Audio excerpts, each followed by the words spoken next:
Alright, welcome dear students in the class of chemistry. आज हम लोग न्यूमेरिक्स सॉल्व करने जा रहे हैं। चलो शुरुआत करते हैं न्यूमेरिक्स पे। सबसे पहला न्यूमेरिक हम सॉल्व करेंगे आज। ऑलराइट, एक अच्छा सा क्वेश्चन यहाँ पे आपको बच्चों दिया गया है। कैलकुलेट प्रॉब्लम नंबर, मेरे साथ क्वेश्चन लिखना बच्चों। प्रॉब्लम नंबर 6.11 क्वेश्चन है calculate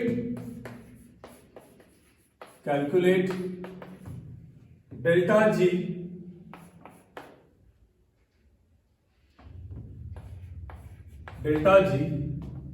standard for conversion of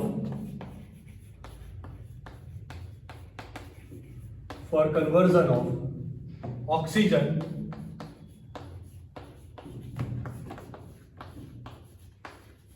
to ozone 3/2 oxygen gas converted into the ozone gas at 298 Kelvin temperature if Kp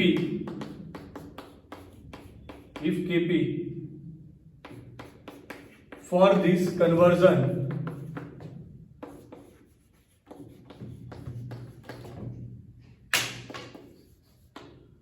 is 2.47 10 to minus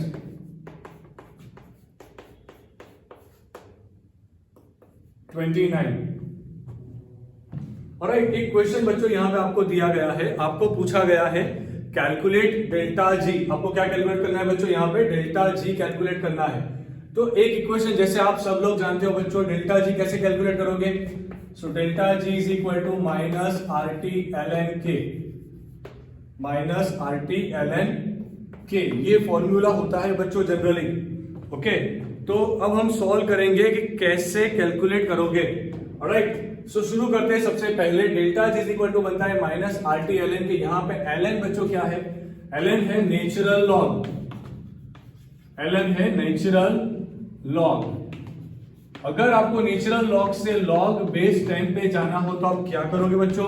आप मल्टीप्लाई करोगे 2.303 से। अगर इसी इक्वेशन को आपने इस तरह से लिखा minus 2.303 multiplied with R multiplied with T multiplied with log base 10, यहां पे k का मतलब होता है इक्विलिब्रियम कांस्टेंट। k का मतलब होता है बच्चों इक्विलिब्रियम कांस्टेंट। पर यहां पर तो बहुत अच्छी तरह से आपको इक्विलिब्रियम कांस्टेंट kp दिया गया है क्योंकि गैसेस है। यहां पे आप ध्यान से देखो, ऑक्सीजन एंड ओजोन दोनों गैसेस है बच्चों। अगर दोनों गैसेस हो गए तो यहाँ पे kp दिया जाएगा। मतलब कि गैसेस होते हैं तो kp दिया जाता है, एंड लिक्विड या फिर एक्वास होगा तो उस केस में आपको kc दिया जाएगा। ओके, अब इसे सॉल्व करना है। कैसे सॉल्व करोगे? डेल्टा जी फाइंड करना है ना। माइनस 2.303 मल्टीप्लाइड विथ 8.314, टेम्परेचर दिया गया है 298 multiplied with log base 10। kp का वैल्यू कितना है बच्चों? kp का वैल्यू आपको दिया गया है यहाँ पे 2.47 multiplied with 10 to power minus 29। अब देखो क्या करोगे आप?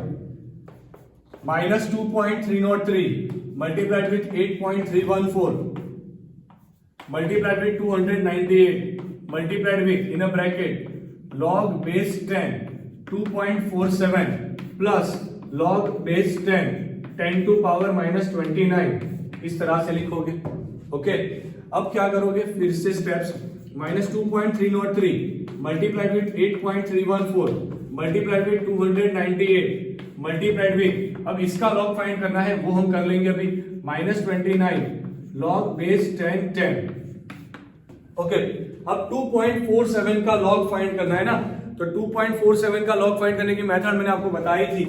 2.47 लिखो, उसके बाद आप क्या करोगे बच्चों? इसका अंडर रूट निकालोगे।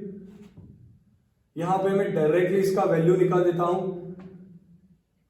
लॉग लिखेंगे 2.47 तो उसका वैल्यू यहां पे निकल के आया 0.3926। ओके, 0.3926 बनेगा वैल्यू किसका, log 2.47 का। ओके, अब -2.303 multiplied with 8.314 multiplied with 298 in a bracket 0.3926 minus 29, इसमें से 29 को माइनस कर दो, सो 0.3926 माइनस 29, तो ओवरऑल आंसर आया -28.60। उसको मल्टीप्लाई लगाओ 298 से, उसे मल्टीप्लाई लगाओ 8.314 से, उसे मल्टीप्लाई लगाओ 2.303 से, ओवरऑल आंसर यहां पे निकल के आया -163,229.485 जूल। ओके, अगर किलो जूल में फाइंड करना है तो डिवाइड बाय 1000 लगाओ, so it's equal to -163.229 kilo joule. ये आ गया हमारा आंसर। ये स्टूडेंट्स, आई एम श्योर आपको -163.229, पर एक चीज यहाँ पे ध्यान रखना बच्चों, यहाँ पे होगा क्या, इसका आंसर नेगेटिव आएगा ना, ओवरऑल आंसर ये नेगेटिव है तो नेगेटिव नेगेटिव क्या हो जाएगा, प्लस हो जाएगा। ये चीज ध्यान रखना। ओके, आई एम श्योर आपको कंसेप्ट एंड क्वेश्चन बहुत अच्छे से समझ में आया होगा। इसका स्क्रीनशॉट निकालो, नेक्स्ट क्वेश्चन सॉल्व करना है, जल्दी से take a screenshot fast.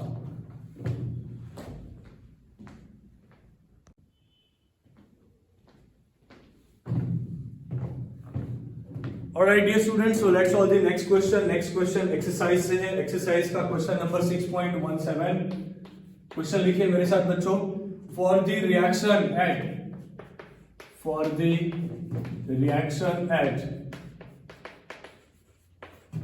298 kelvin. Okay, एक रिएक्शन है जो बन रही है 298 केल्विन पे। रिएक्शन कौन सी है, एक hypothetical reaction 2A plus B gives C। Delta H का वैल्यू आपको दिया गया है 400 kilojoule and kilojoule mole inverse, and delta S entropy change का वैल्यू आपको दिया गया है बच्चों 0.2 kilojoule kelvin inverse mole inverse. At what temperature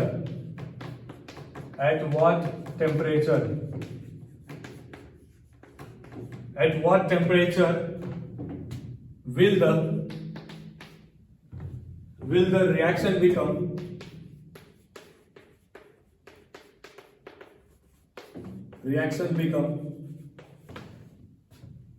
spontaneous?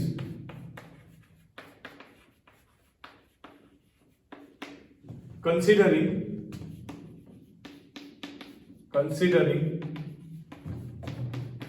delta H and delta S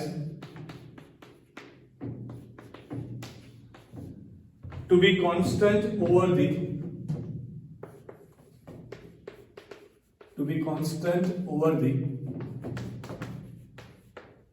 temperature range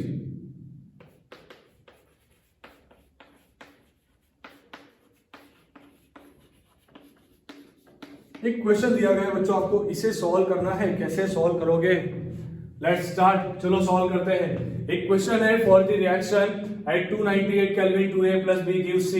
delta H का वैल्यू, डेल्टा S का value दिया गया, at what temperature the reaction becomes spontaneous. मतलब कि अगर आप रिएक्शन वाला इक्वेशन देखो ना, तो वहां पे आता है delta G is equal to delta H minus T delta S, ये इक्वेशन आता है। अब यहां पे आपको किसका वैल्यू दिया गया, यहां पे आपको वैल्यू दिया गया डेल्टा H का, बढ़िया, चलो अच्छे, एंड डेल्टा S भी आपको दिया गया। ये दोनों का वैल्यू आपको यहां पे दिया गया है बच्चों। टेम्परेचर फाइंड करना है, पर डेल्टा G नहीं दिया, पर एक स्टेटमेंट दिया कि reaction becomes spontaneous. So when delta G is negative, so when delta G is negative, reaction becomes spontaneous, reaction become spontaneous. जब डेल्टा जी नेगेटिव आएगा तब रिएक्शन बनेगा स्पॉन्टेनियस, मतलब डेल्टा जी का वैल्यू लेस देन 0 होना चाहिए। अब वो कितना होगा ये तो हमें नहीं दिया ना, हम क्या करेंगे बच्चों, 0 से कम होना चाहिए, पर इससे ज्यादा बेटर अगर हम ले ले कंडीशन कि डेल्टा जी 0 है, अगर ये कंडीशन ले ले तो ये पूरा सॉल्व करना बहुत आसान हो जाएगा। जैसे कि अगर आपने लिखा कि डेल्टा जी 0 मतलब ये 0, delta H minus T delta S. अब एक चीज ध्यान से देखो, दोनों आपको जो डेटा दिया गया है वो किलोजूल में है, तो कोई दिक्कत नहीं होगी, आसानी से काम हो जाएगा। So delta H is equal to T delta S लिखोगे, so T is equal to delta H by delta S लिखोगे। बताओ मुझे डेल्टा एच का वैल्यू कितना है, 400 है। बताओ डेल्टा एस का वैल्यू कितना है, 0.2 है। ये 2 मतलब आप इसे सिंप्लीफाई करोगे, 400 डिवाइड बाई 2 मल्टीप्लाइड विद 10, ये गया ओवरऑल आंसर आया 2000 केल्विन। अब यहां पे बच्चे गलती करते हैं, 2000 केल्विन पे रिएक्शन इक्विलिब्रियम में आएगा, रिएक्शन इक्विलिब्रियम पे आएगा। क्यों? क्योंकि हमने डेल्टा जी 0 लिया, डेल्टा जी 0 होता है इक्विलिब्रियम के लिए। इसका मतलब ये हुआ if temperature is greater than 2000, reaction become 2000 Kelvin, reaction become spontaneous। अगर टेम्परेचर 2000 केल्विन से ज्यादा होगा ना तब रिएक्शन कैसा बनेगा, स्पॉन्टेनियस बनेगा। ओके, तो इसका स्क्रीनशॉट निकालो बच्चों, इसके बाद नेक्स्ट इक्वेशन सॉल्व करते हैं। Take a screenshot fast.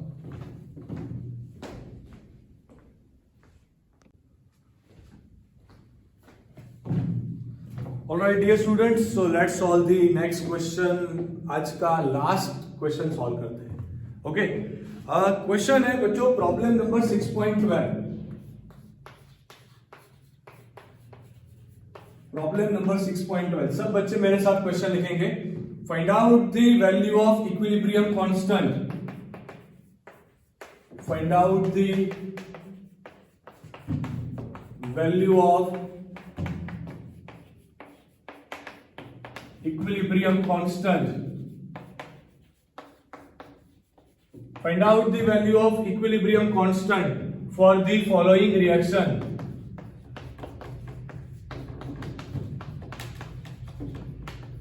for the following reaction, reaction आपको दी गई है।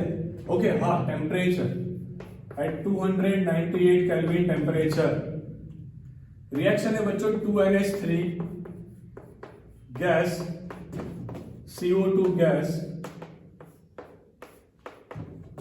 NH2CO NH2, aqueous plus H2O liquid। Standard gives energy, standard gives energy, change delta reaction gives enthalpy standard at the given temperature, at the given temperature is minus 13.6 kilojoule per mole।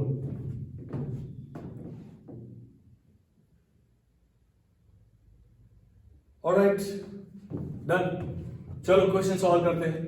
क्या find करना है बच्चों, find out the value of equilibrium constant. Equilibrium constant मतलब के, हमें find करना है बच्चों क्वेश्चन में के। अब जब के फाइंड करना है तो एक रिलेशन जैसे आप जानते हो कि delta G is equal to बनता है माइनस RT ln के। ओके, मैंने अभी समझाया आपको कि लॉग जाना हो तो 2.30 से मल्टीप्लाई करना पड़ेगा। सो लॉग बेस 10 के, हमें तो के फाइंड करना है बच्चों, डेल्टा जी आपको दिया हुआ है। देखो बहुत बहुत ज्यादा सिंपल क्वेश्चन है।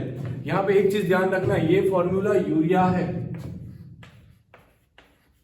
क्लियर। ये फॉर्मूला बच्चों यूरिया का फॉर्मूला है। अमोनिया गैस जब कार्बन डाइऑक्साइड गैस के साथ रिएक्शन लगाता है तब यूरिया बनाता है। ओके, अब डेल्टा जी का वैल्यू है -13.6 किलो जूल, मतलब कि मैं सबसे पहले इसे लिखूंगा -13.6।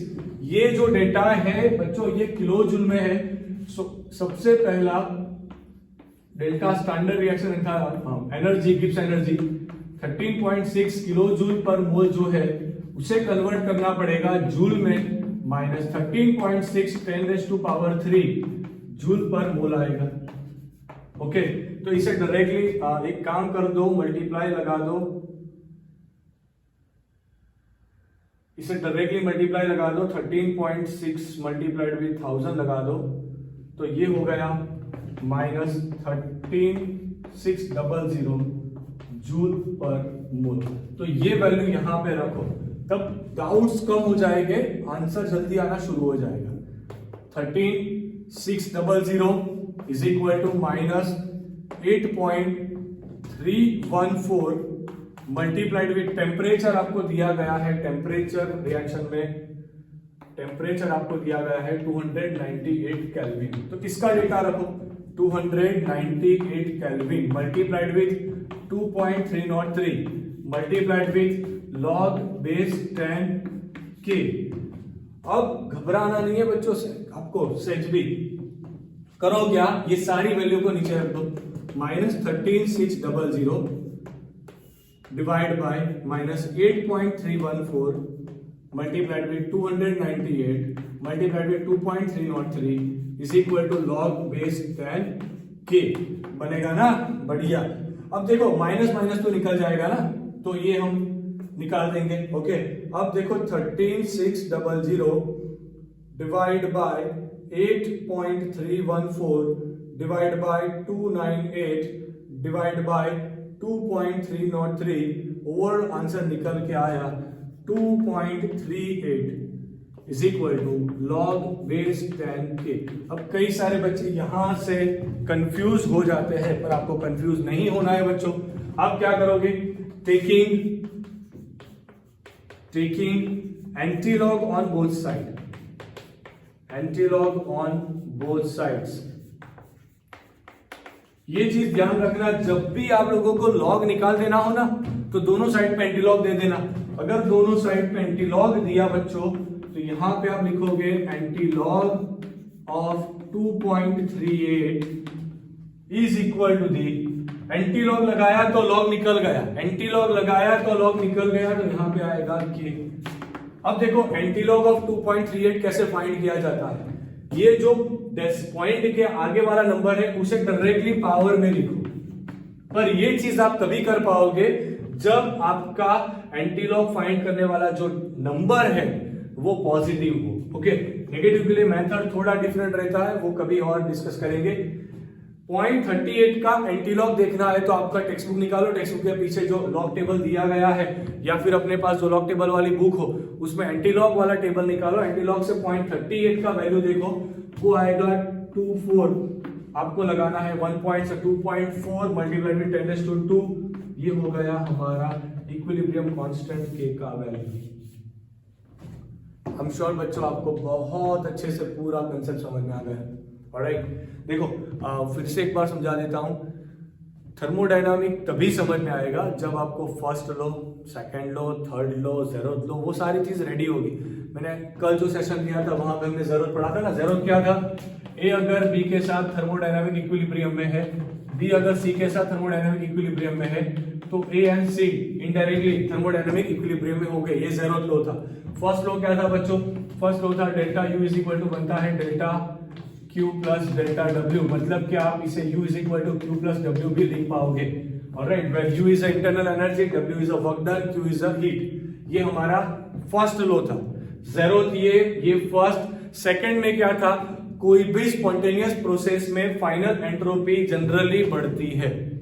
थर्ड रूल क्या था, थर्ड रूल था प्योर क्रिस्टलाइन स्टेट में 0 केल्विन पे, प्योर क्रिस्टलाइन स्टेट में 0 केल्विन पे एंट्रोपी टेंस टू 0 हो जाता है। क्लियर? तो ये 3 रूल, गिब्स वाली ये बात है। गिब्स वाली बात में ये भी चीज बहुत इंपॉर्टेंट है बच्चों, delta G greater than 0 non spontaneous, delta G less than 0 spontaneous, delta G is equal to 0 equilibrium. पर जनरली हम इक्विलिब्रियम वाला केस बहुत यूज करेंगे। अब टेक्स्ट बुक में बच्चों 6.13 एग्जाम्पल जो दिया गया है ना, वो आप मत करना अभी, क्योंकि उसमें एक छोटा सा जो कंसेप्ट आता है, वो कंसेप्ट आप इक्विलिब्रियम में पढ़ने वाले हो। उसके बाद हम वो कंसेप्ट पढ़ने के बाद वो क्वेश्चन भी सॉल्व करेंगे। इसका स्क्रीनशॉट निकालो dear students, and don't forget to share it, like it and comment it. Okay, thank you for watching this video and please take a screenshot.